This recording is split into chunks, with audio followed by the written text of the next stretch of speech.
नमस्कार, मैं हूँ राजीव। लगातार हम लोग बिहार चुनावों की चर्चा कर रहे हैं और इन चुनावों में अभी तक बहस का सारा मुद्दा ये था कि बिहार में काबा, बिहार में ईबा, बिहार में उबा। अब सीधे प्रधानमंत्री नरेंद्र मोदी के चुनावी अखाड़े में कूदने के बाद वहां राष्ट्रीय मुद्दों की चर्चा भी शुरू हो गई है। तमाम ऐसी बातें भी उठ करके आ रही हैं कि जो सीधे प्रधानमंत्री बिहार के लोगों से कहना चाहते हैं। धुआंधार सभाएं शुरू कर दी हैं प्रधानमंत्री ने। शुरुआत हुई सासाराम से और वहां पर प्रधानमंत्री ने पहले भोजपुरी में बोल करके लोगों से अपने आप को सीधे जोड़ने की कोशिश की। एक महत्वपूर्ण बात यह रही कि आमतौर पे अभी तक प्रधानमंत्री जब बिहार के अलग अलग हिस्सों में बोलते थे तो जहां भी जाते थे वहां भोजपुरी ही बोलते थे, लेकिन आज भागलपुर पहुंच करके उन्होंने अंगिका बोलने की कोशिश की। ज्यादा नहीं बोले, लेकिन फिर भी थोड़ा जो बोले, दो वाक्य बोले, वो अंगिका में बोले। तो शायद उन तक ये फीडबैक पहुंच चुका है कि बिहार में भोजपुरी एक लोकप्रिय भाषा है, लेकिन सिर्फ भोजपुरी ही नहीं है वहां पर। तो जो भाषाई विविधता है बिहार की, उस पर भी उनका ध्यान जा चुका है और बिहार के तमाम मुद्दों पर भी उन्होंने काफी विस्तार से बातें की हैं। और विरोधियों को अपने अंदाज में जिस तरीके से लताड़ा है, वो तो खैर उनका अपना स्टाइल है ही। तो अब प्रधानमंत्री के आगमन के साथ ही बिहार में क्या एक नया नैरेटिव सेट होने शुरू हो गया है। आज हम इस बारे में बात करेंगे और हमारे साथ जुड़ रहे हैं खास मेहमान। हमारे साथ जुड़ रहे हैं तीन खास मेहमान जो हमारे साथ इस समय जुड़े हैं। एक तो जुड़े हैं हमारे साथ प्रेम कुमार और मंजीत ठाकुर हमारे साथ जुड़ रहे हैं और ये दोनों ही वरिष्ठ पत्रकार हैं। साथ ही पत्रकारिता से अलग या राजनीति से अलग इस देश का एक आम व्यक्ति क्या सोचता है, और खास तौर पे रोजगार की बड़ी चर्चा हो रही है इस चुनाव में। तो जिन लोगों पर रोजगार देने की जिम्मेदारी होती है, जिन लोगों पर रोजगार पैदा करने की जिम्मेदारी होती है, यानी उद्यमी समाज, वो क्या सोचता है।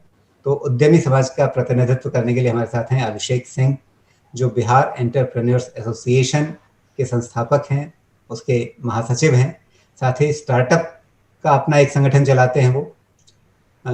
तो उस नजरिए से बिहार के युवाओं की सोच क्या है और क्या एक आत्मनिर्भर बिहार के लिए प्रधानमंत्री के भाषण में कुछ खास है, क्या एक पूरा खाका दिखता है, इन सब की हम बात करेंगे। लेकिन सबसे पहले राजनीतिक संदेश क्या है प्रधानमंत्री के इन भाषणों का। मंजीत ठाकुर, आपसे शुरुआत करता हूँ। क्या अभी तक जो माना जा रहा था कि नीतीश कुमार थोड़े कमजोर पिच पर हैं इस बार के चुनाव में, क्या मोदी के आने के साथ, उनके धुआंधार चौके छक्के लगने के साथ अब पारी संभल गई है? देखिए, पारी संभलने की बात राजीव अभी बहुत जल्दबाजी इस संदर्भ में होगी कि नीतीश कुमार अभी भी कमजोर पिच पे रहेंगे। मोदी के आने के बाद, मोदी हम आने आने के बाद का से मेरा तात्पर्य ये है कि मोदी को तो आना ही था। और मोदी जिस तरह से भाषणों के जरिए और अपने चमत्कारी जो करिश्माई व्यक्तित्व है उसके जरिए किसी भी चुनाव का रुख बदल देते हैं और शायद जो चुनावी मुद्दे हैं उसको भी बदल देते हैं। लेकिन नीतीश कुमार, मंजीत जी, कई लोग तो ये सोच रहे हैं, समझ रहे हैं कि शायद भाजपा चाहती ही है कि नीतीश कुमार कमजोर पिच पे रहें। मैं भी यही मैं भी यही समझता हूं और मैं भी यही मेरी जो समीकरण मैं जो देख रहा हूं वो भी यही है।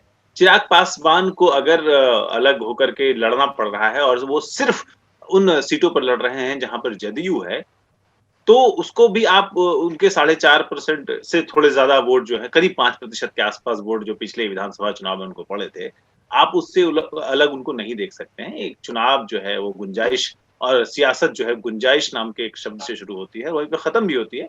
तो जो भी समीकरण है उनके गुंजाइशों पर बिल्कुल भी ये शक और शुबह नहीं होना चाहिए।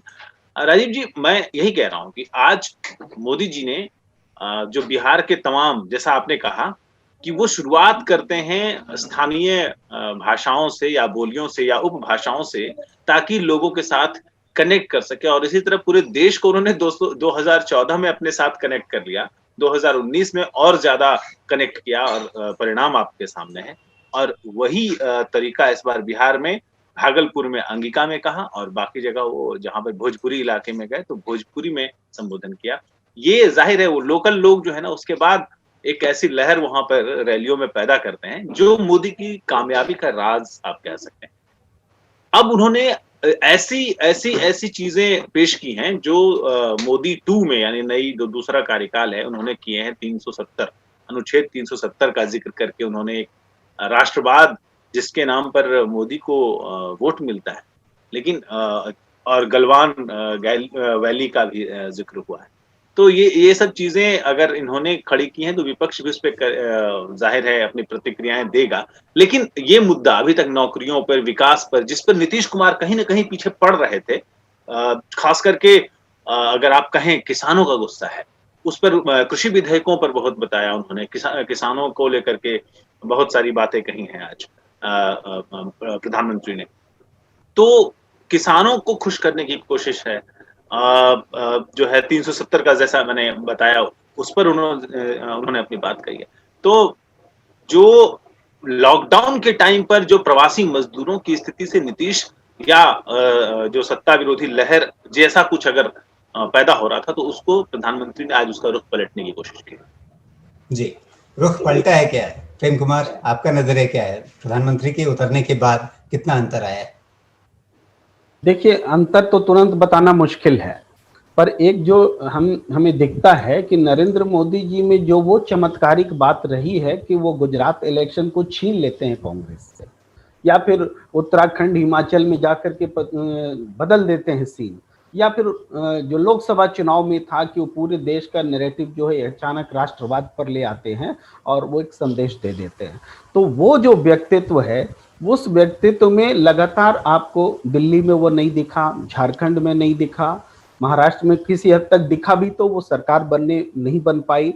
तो ये उसमें कमी आई है, लगातार कमी आती गई। नहीं प्रेम कुमार, आप ये क्यों भूल जाते हैं कि 2014 जीतने के तुरंत बाद बिहार ही हार गए थे, खुद मोदी हार गए थे। हाँ, 2014 के बाद बिल्कुल तो उसके बाद उनका करिश्मा खत्म हो गया क्या? नहीं, आप बिल्कुल आप इस बात की याद दिला रहे हैं, मुझे सही याद दिला रहे हैं कि बिहार वो जगह है जहां से कि पॉलिटिक्स बदलती है। बिहार ने एक बिल्कुल नए किस्म की पॉलिटिक्स महागठबंधन की उस समय सामने, देश के सामने पेश की थी और दूसरे जगहों पर वह उदाहरण बनी। उसका जवाब नहीं था भारतीय जनता पार्टी के पास।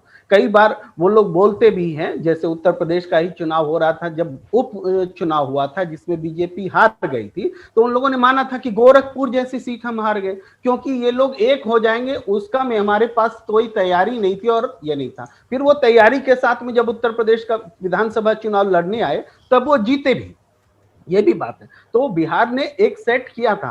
हमेशा से बिहार का चुनाव जो है राष्ट्रीय स्तर पर एक संदेश देने वाला होता है और इस महीने में भी इस बार का चुनाव डिफरेंट है कि बीजेपी का अपना साथी अलग लड़कर खड़ा होकर लड़ रहा है और इसलिए लड़ रहा है कि संदेश जा रहा है कि जेडीयू का कद छोटा किया जाए।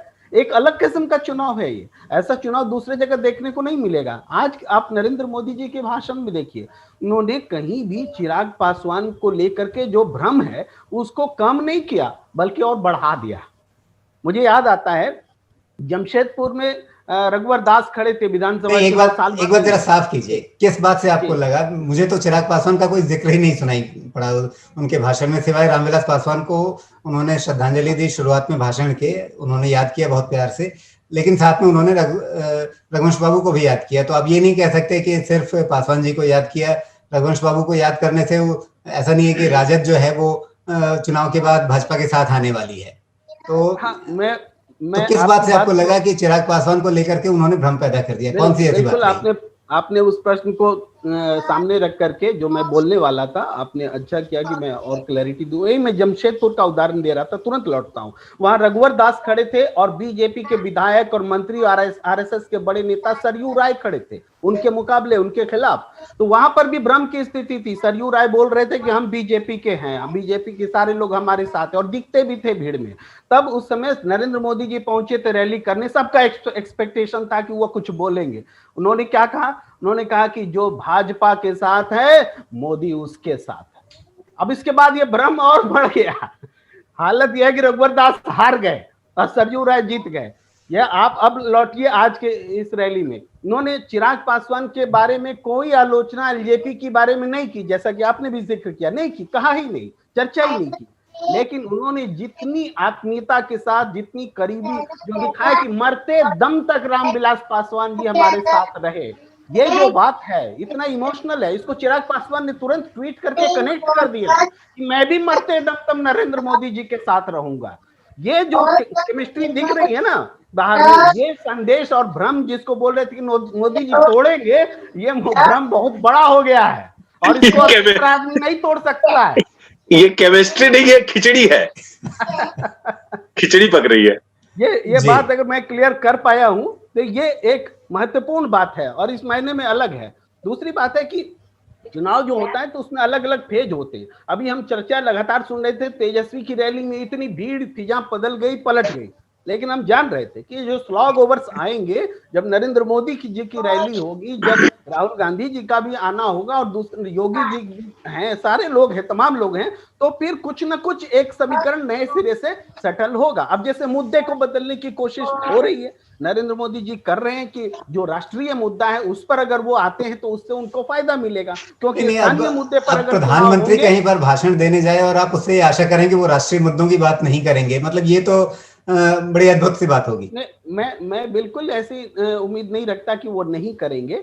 एक दिन पहले योगी जी भी वही कर रहे थे। ये जो टीम आखिरी समय में बनाई जाती है ना, आखिरी समय में जो मोमेंटम बनाने की कोशिश होती है, वो किस मुद्दे पे होना है ये रणनीति होती है। ये नरेंद्र मोदी जी का कुछ पहले भी हो सकता था प्रोग्राम, अगर राष्ट्रीय मुद्दे को पहले से लाना होता। चूंकि राष्ट्रीय मुद्दों को आखिरी समय में झोंकना है, आखिरी समय में पोलराइजेशन की पॉलिटिक्स का जो उनके पास हथियार होता है उसको लाना है, इसलिए वो सारे मुद्दे आखिरी समय के लिए है। ये मुद्दा अब दिल्ली में भी हुआ था, पोलराइजेशन पॉलिटिक्स बहुत पहले से चल रही थी, ऐसा नहीं कि वो दिल्ली में है, लेकिन दिल्ली में वो काम आपके पास मैं आता हूं, लेकिन एक बहुत बड़ा हिस्सा अपने भाषण का मोदी जी ने विकास से जुड़े मुद्दों पर रखा, केंद्रित इस बात पर केंद्रित रखा कि नीतीश सरकार ने क्या क्या काम किए हैं, और इस बात पे केंद्रित रखा कि युवाओं के लिए उनकी योजना क्या है, क्या उन्होंने किया है, क्या आगे वो सोच रहे हैं।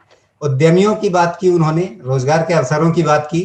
और इसी संदर्भ में अभिषेक सिंह, आपसे मैं समझना चाहता हूँ, क्या आपको वो ब्लूप्रिंट उनके भाषण में कहीं पे नजर आता है, एक खाका नजर आता है कि इस तरीके से बिहार जो है उद्यमिता के रास्ते पर, स्टार्टअप के रास्ते पर आगे बढ़ पाएगा, रोजगार के नए मौके बन पाएंगे, नौकरियां नहीं बल्कि खुद लोग उद्यमी बनकर के आगे बढ़ें और खुद रोजगार के अवसर सृजन करें, इस दिशा में आगे बढ़ें? क्या एक उस तरह का इकोसिस्टम तैयार करने के लिए जो एक जरूरी खाका है, वो खाका आपको कहीं इस भाषण में नजर आया? अभिषेक जी। देखिए, सबसे पहले तो हाँ, मेरी आवाज सुन पा रहे हैं? जी बिल्कुल, बताइए।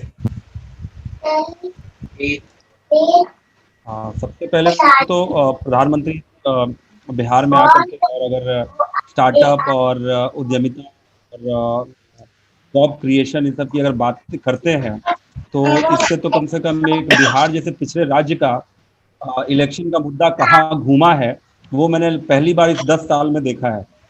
4-5 इलेक्शन देख चुका हूँ और काफ़ी करीबी से सरकार और राज्य के जो मुखिया होते हैं उनके साथ भी रह के देखा हूँ। तो ये तो बहुत अच्छी बात है और खुशी की बात ये भी है कि ये विपक्ष से और सरकार दोनों तरफ से ये डिस्कशन का मुद्दा बन चुका है और ये पहली बार हो रहा है। बिहार में मैं ज़्यादा पॉलिटिकल कमेंट नहीं कर सकता, मैं उसके लिए नहीं हूँ, बट जहाँ तक उद्योग और उद्यमिता की बात प्रधानमंत्री जी ने कही है, मुझे लगता है कि उससे स्ट्रेस बढ़ेगा और स्ट्रेस मतलब कि जो आने वाली सरकार है या जो पार्टियां लड़ रही हैं, वो और मुद्दा आने वाले 4-5 दिनों में, 1 हफ्ते 10 दिनों में और एनालिस्ट लोग बढ़ेंगे हर पार्टी से, क्योंकि अब मुद्दा हो गया है कि कौन कितने ज़्यादा नौकरी दे रहा है।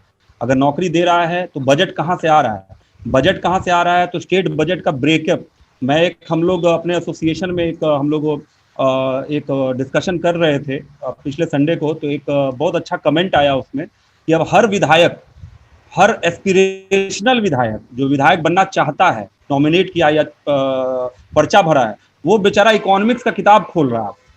तो वो कम से कम अब देख रहा है कि भाई कैसे स्टेट बजट कैसे बनता है, बजट के क्या क्या प्रावधान है, क्या क्या उसके वर्टिकल्स हैं, क्या क्या चीज सम्मिलित होते हैं बजट में। क्योंकि इतना डिस्कशन पेपर में, आज कोई भी पेपर उठा लीजिए, भास्कर, जागरण, हिंदुस्तान, खबर, जो भी इंग्लिश हिंदी उठा लीजिए, बिहार में फर्स्ट 2-3 पेज अब ये है कि नौकरी कितना और कैसे, उद्योग कितना और कैसे। और मेरा ये 10 साल से मैं देख रहा हूँ, काफी लोग ऐसे लोग डिस्कशन में है इस पूरे पत्रिकाओं में जिनको मैंने सुना ही नहीं आज तक। तो अब ये है कि अब प्रधानमंत्री जी ने बोला, बहुत बड़ी बात है, देश के प्रधानमंत्री हमारे राज्य में आके बोलते हैं और उद्यमिता की तरफ रुख मुड़ रहा है और रोजगार की तरफ रुख मुड़ रहा है पूरे इलेक्शंस का। अब ये इलेक्शन के बाद ही पता चलेगा कि कितना इसका सही मतलब मॉनिटरिंग इवैल्यूएशन हो, क्योंकि स्कीम्स तो आती हैं, पॉलिसी आती है, पॉलिसी बहुत अच्छी बनी है बिहार में, नो डाउट। देश में पहला स्टार्टअप पॉलिसी मैंने खुद बनाया था जो 2005 में सैंक्शन हुआ था और लॉन्च हुआ था 2017 में। तो बट उसका मॉनिटरिंग इवैल्यूएशन, मूल्यांकन उस पॉलिसी का, इम्प्लीमेंटेशन उस पॉलिसी का, ये हमेशा एक प्रॉब्लम रहा है। अब उसको कैसे निपटेंगे वो हमारे लिए चैलेंज है। अब वो गति तो अभिषेक आप खुद ही बता रहे हैं कि 2005 से 2017 12 साल निकल गए, कोई काम नहीं हुआ। और काम हुआ नहीं है कि काम नहीं हुआ। 2 साल 2015 से 2017 में, तो 2 साल लग गए पॉलिसी हम लोग को लागू कराने में। और लास्ट 1.5 साल से स्टार्टअप कमेटी की जो मीटिंग है, जिसमें युवा लोग के आइडियाज को चुना जाता है फंडिंग के लिए, 500 करोड़ का फंड था, उसकी मीटिंग नहीं हो पाई क्योंकि विभाग के जो विभाग के कर्मचारियों द्वारा स्लो एक जो रेस होता है, उस सिस्टम को कैसे ठीक किया जाएगा। विभागीय जो जितने हैं, बोलना तो बहुत आसान है, इतने जॉब दे देंगे, इतना उद्योग लगा देंगे, और बट वो क्रियान्वयन कैसे होगा, वो मेजर चैलेंज है राज्य में, मेरा ये मानना है। जी बिल्कुल, चुनौती जो है वो कहीं ना कहीं खुद बिहार का जो एक सामाजिक ताना बना है या बिहार की जो कार्य संस्कृति है, वो भी अपने आप में एक बड़ी चुनौती है। मंजीत, क्या ये कहें, मतलब आप जरा कल्पना कीजिए बिहार के सरकारी ढांचे की, कि तेजस्वी आ जाएं या नीतीश रहें, क्या बिहार के सरकारी कर्मचारी का मिजाज बदलने वाला है? क्या बिहार के सरकारी विभागों में जो कार्यशैली है, कार्य संस्कृति है, वो बदलने वाली है इतनी आसानी से? मैं 2-3 बातें कहना चाहता हूं। पहले तो जैसे प्रेम सर ने कही थोड़ी देर पहले कि प्रधानमंत्री अपने बयानों से जो है फिजा बदल देते हैं। उत्तर प्रदेश चुनाव आपको याद होगा, औरई में एक जनसभा थी प्रधानमंत्री मोदी की, और उन्होंने वहीं पर जाकर कब्रिस्तान और शमशान वाला एक बयान दिया था और हवा बदल गई। तो मैं उसका जिक्र करना चाह रहा था, मैं बीच में शायद। जहां तक रोजगार के लिए बड़े सजग और मतलब अभिषेक जी ने कहा कि रोजगार जो है वो चर्चा हो रही है। मैं आपके सवाल पे आऊंगा। मैंने कुछ कैलकुलेशन किया था, मैं उसके हिसाब से बताना चाह रहा था कि 10 लाख रोजगार की बात तेजस्वी यादव कर रहे हैं, 19 लाख रोजगार की बात जो है भारतीय जनता पार्टी के घोषणा पत्र या विजन डॉक्यूमेंट जो भी आप कह लें उसमें। हिसाब किताब यह है कि स्कूल यूनिवर्सिटीज में उनके हिसाब से कि 3 लाख नए शिक्षकों की भर्ती करेगी, 3 लाख हुए। दूसरा है कि 10,000 डॉक्टर, 50,000 पैरामेडिकल स्टाफ और 1 लाख लोगों को स्वास्थ्य विभाग में नौकरी मिलेगी। मतलब कुल मिलाकर के तो 3 और 1 4 लाख हो गए। ये है नौकरी का असल आंकड़ा। इसके बाद जो है ना, राजीव, आप जरूर आपने सांख्यिकीय तरीकों से इसको देखा होगा, भाजपा कह रही है कि बिहार को आईटी हब बनाएगी, तब 5 साल में 5 लाख रोजगार वहां से आएंगे। खेती किसानी और औषधीय पौधों की सप्लाई चेन बनाकर 10 लाख रोजगार और होंगे, 10 और 5 15 वो हो गया, और 1 करोड़ महिलाओं को स्वावलंबी बनाया जाएगा। जो भी राजनेता, जो भी पॉलिटिशियन ये कहे कि करेगा, मैं उस पर कतई भरोसा नहीं करता हूं। इसलिए क्योंकि 2015 के चुनाव में भारतीय जनता पार्टी के घोषणा पत्र में, आप उसको पलट के देख सकते हैं, उन्होंने कहा था कि हम लड़कियों को स्कूटी देंगे। उसके बाद 2.5 साल या 3 साल से सत्ता में हैं, नहीं दिया है। उन्होंने कहा था कि हर दलित और महादलित टोले में रंगीन टेलीविजन देंगे, नहीं दिया है। मतलब सिर्फ 2 वायदे कह रहा हूं, इसलिए वायदों पर एतवार करना बड़ा मुश्किल है, खास करके नेताओं। अभी अब आपने जो सवाल किया, भाजपा कह सकती है कि उस घोषणा पत्र को लागू करने की कोई नैतिक जिम्मेदारी थी नहीं, क्योंकि उस समय तो जनता ने हरा दिया था।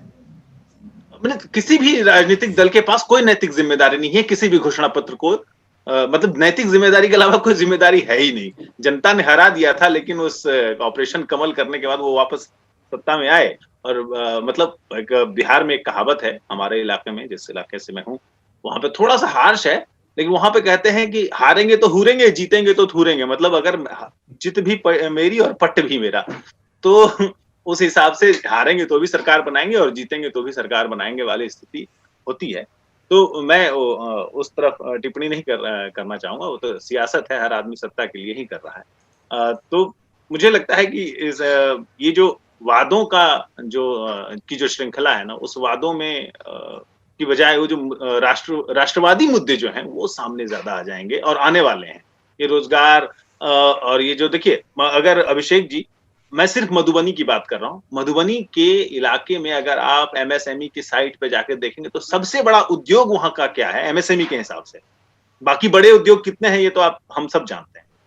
एमएसएमई के हिसाब से आटा चक्की वहाँ का उद्योग है। दूसरा उद्योग जो है वो है पेंटिंग, मिथिला पेंटिंग या मधुबनी पेंटिंग जो भी आप कह लें। यही 2 उद्योग हैं, इसके अलावा कोई उद्योग नहीं है। 15 साल में किसी ने हाथ पकड़ा था उद्योग लगाने से? किसी ने आईटी हब बनाने से हाथ पकड़ा था? 15 साल हो गए, 3 कार्यकाल लगातार।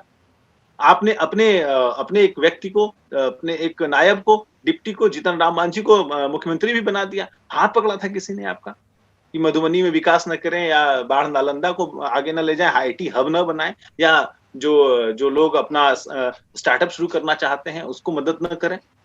जहां तक नौकरशाही की बात है, सिर्फ बिहार की नौकरशाही नहीं, पूरे देश की नौकरशाही गति देने की बजाय उसमें अड़ंगा डालती है, तेल डालने की बजाय पानी डालती है ताकि जंग लगे। जितना कई सारी मिसालें हैं, उन मिसालों को देख करके मैं ये नहीं कहूंगा, लेकिन बिहार में खास करके ये कार्य पद्धति थोड़ी ज्यादा खराब है बाकी देशों के, मतलब गोवा के मुकाबले या गुजरात के मुकाबले ये कार्य पद्धति जो है नौकरशाही की, अफसरशाही की, वो ज्यादा खराब है। फाइलें लटकती अटकती रह जाती हैं। लाल फीताशाही को इन्होंने मतलब फीता ही काट के हटा दिया। जी, यहाँ पे प्रेम कुमार जी, एक क्या ये आशा हम कर सकते हैं कि चाहे सरकार जिसकी भी बने, क्योंकि अब रोजगार जैसे मुद्दे, शिक्षा जैसे मुद्दे फोरफ्रंट पे आ रहे हैं। तेजस्वी यादव भी शिक्षा सुधारने की बात कर रहे हैं, तेजस्वी यादव रोजगार देने की बात कर रहे हैं, अगर वो उद्योग धंधे लगाने की बात कर रहे हैं। भाजपा वाले तंज में कहते हैं आपके ज़माने में अपहरण उद्योग के अलावा बिहार में कुछ चलता नहीं था, वो अलग बात है। लेकिन चलिए ठीक है, एक मुख्य विपक्षी दल भी खास ठोस आर्थिक मुद्दों को सामने रखने की कोशिश कर रहा है, और जो सत्ता पक्ष है वो भी कोशिश कर रहा है ये दिखाने की कि हमने बहुत कुछ काम किया है और जितना नहीं किया उससे ज़्यादा हम करना चाहते हैं।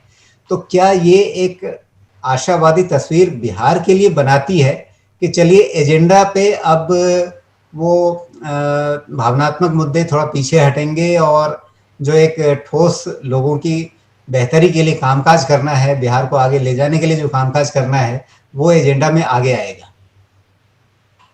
कि राजीव जी, ये विकास जो है किसी क्षेत्र में अगर नहीं होता है और वो उस क्षेत्र के लोग पूरे देश में जाकर के विकास के कार्यों से जुड़े रहते हैं, तो ये स्थिति हमेशा बनी हुई नहीं रहती। वही लोग अपने प्रदेश में आज लौटने को विवश हुए हैं, तो एक नई सोच पैदा होगी। आप देखिए, कोई ये इलाका, आज विकास का मुद्दा हम नहीं जानते और न मानते हैं कि इस इलेक्शन में विकास का मुद्दा कोई मुद्दा होने वाला है, नहीं होने वाला है। वो उन्हीं मुद्दों पर होंगे जो राष्ट्रवाद और जातिवाद और ध्रुवीकरण, वही सब मुद्दे आखिर में हावी हो जाएंगे। ये भी बात सच है। लेकिन हर बिहारी आज चाहता है कि उद्योग पर बात हो, रोजगार पर बात हो, इस चीज पे बात हो, हर आदमी चाहता है। क्यों? क्योंकि वो देख रहा है कि हम पिछड़ रहे हैं, हम बाहर में बिहारी बोलकर दुत्कारे जा रहे हैं, और आज अगर हमने अपने आप को तैयार नहीं किया तो फिर कभी नहीं। एक बात आती है जैसे एनवायरनमेंट की, वातावरण की, कि हर लोग बोलते हैं कि ये बिहारी नहीं सुधरेंगे, पान खा के थूकेंगे ही, खैनी बना के थूकेंगे ही। लेकिन जब प्रधानमंत्री पूरे देश में स्वच्छता का एक बड़ा अभियान चलाते हैं तो जागरण आता है, एक बड़ा कैंपेन करते हैं तो लोगों में वो बातें आती हैं। अब कोई थूकता है तो दूसरा आदमी करता है। तो इन्वायरमेंट को बदलना नेतृत्व का काम होता है। अगर नेतृत्व बोले कि भाई नौकरशाह जो करते हैं वो होने ही नहीं देता, हमारे साथी कह रहे थे, तो अपने अनुभव से कह रहे थे, क्योंकि ये नेता नहीं है, ये उद्यमी है। वो स्थिति बयां कर रहे हैं, लेकिन जो नेता होता है वो तो सिस्टम बदलने की बात करता है कि नौकरशाह राज्य को चलाएगा कि हम चलाएंगे। तब ये लीडरशिप नरेंद्र मोदी जी ने ये देने की कोशिश की थी जब उन्होंने कहा था कि हम सिंगल विंडो सिस्टम लाएंगे, कानूनों को खत्म करेंगे, ये सारी बातें कही थी। लेकिन उनके पहले दौर में जो उन्होंने कहा उससे वो पीछे चलते गए। दूसरे दौर में बिल्कुल आज फिर से वो सिपाही राज, पुलिसिया राज फिर से है, फिर से वही दौर में हम आ गए। लेकिन वो सोच उन्होंने रखी थी कि नहीं हम नौकरशाही को बदल सकते हैं, तो नौकरशाही को बदलना पड़ेगा। ये कह रहे हैं कि अभी नहीं होगा, लेकिन ये सोच बन रही है और बिहार में ये सोच उभरेगी। जी बिल्कुल। अभिषेक, सबसे ज्यादा आपको अड़ंगा कहाँ पे लगता है, कहाँ पे आपको अड़चन महसूस होती है? कौन सी बातें हैं जो आप चाहते हैं कि राजनीतिक दलों के एजेंडा में, सरकारों के एजेंडा में वो चीज ऊपर उठे, जिससे आप जैसे उद्यमियों को काम करने में आसानी मिले? जो एक कोई नौजवान अचानक से उठ करके सोचे कि मुझे ये काम करना है और उस काम को करने में उसे कहीं पे अफसरशाही से बाधा ना मिले, कहीं पे नियम कानूनों के फंदे में वो ना फंस जाए, वो सीधे जो काम करना चाहता है, जो बिजनेस चलाना चाहता है, जो एक नया मॉडल सामने रखना चाहता है, वो आराम से कर सके। कौन सी बात आप चाहते हैं कि ये चीजें अगर राजनीतिक दल अपने एजेंडा में ऊपर लाएं तो फिर आसानी होगी? कोई भी राजनीतिक दल अगर ये कहे कि हम कोई भी स्कीम बनाएंगे, चाहे इंडस्ट्रियल नीति बनाएंगे, चाहे हम रोजगार 10 लाख रोजगार या 19 लाख रोजगार देंगे, मेरा हर 3 माही का ये टारगेट है और ये टारगेट अगर नहीं पूरा होता है तो हम जिम्मेवार 5 आदमी या 10 आदमी को ये सजा देंगे।